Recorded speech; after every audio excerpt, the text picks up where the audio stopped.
Hello বন্ধুরা, আজকে বানাবো দক্ষিণের স্টাইলের ইডলি। আপনারা পুরো ভিডিওটা দেখতে থাকবেন, ভালো লাগলে অবশ্যই কমেন্টে জানাবেন কেমন হয়েছে।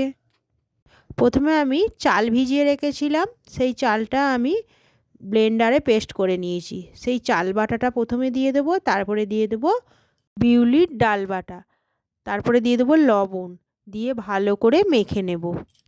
মেখে নেওয়ার পর বন্ধুরা আমি সেটাকে একদিনের জন্য চাপা দিয়ে রেখে দেবো। পুরো একদিন সেটাকে চাপা দিয়ে রাখবো।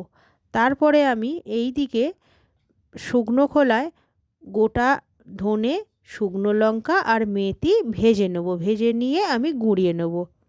তারপরে আমি এদিকে একটু তেঁতুল ভিজিয়ে রেখেছি লাগবে বলে।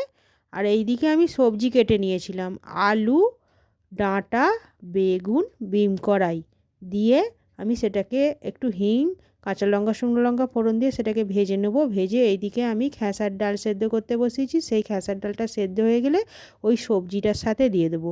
ওই সবজিটা আসলে সাম্বার ডাল হবে ইডলি দিয়ে খাওয়ার জন্য।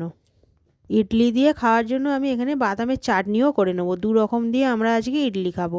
যেমন বাদামটা শুকনো খোলায় ভেজে নিয়ে ব্লেন্ডারে পেস্ট করে নেব। পেস্ট করে নিয়ে সেটাকে আমি শুকনো লঙ্কা, তেল দিয়ে সেটা সাঁতলে নেব। তারপরে ওই যে তেঁতুলটা ভিজিয়ে রেখেছিলাম, সেই তেঁতুলটাও আমি ওই বাদামের চাটনির মধ্যে দিয়ে একটু সামান্য মিষ্টি দিয়ে সেটাকে ভালো করে ফুটিয়ে নেড়ে বাদামের চাটনিটা নামিয়ে দেবো। সাম্বার ডাল আর বাদামের চাটনি তাহলেই আমার রেডি হয়ে যাবে। সাম্বার ডালে কিন্তু বন্ধুরা আমি নামানোর আগেই গুঁড়ো মশলাটা ছড়িয়ে দিয়েছিলাম, দেখানো হয়নি আমার।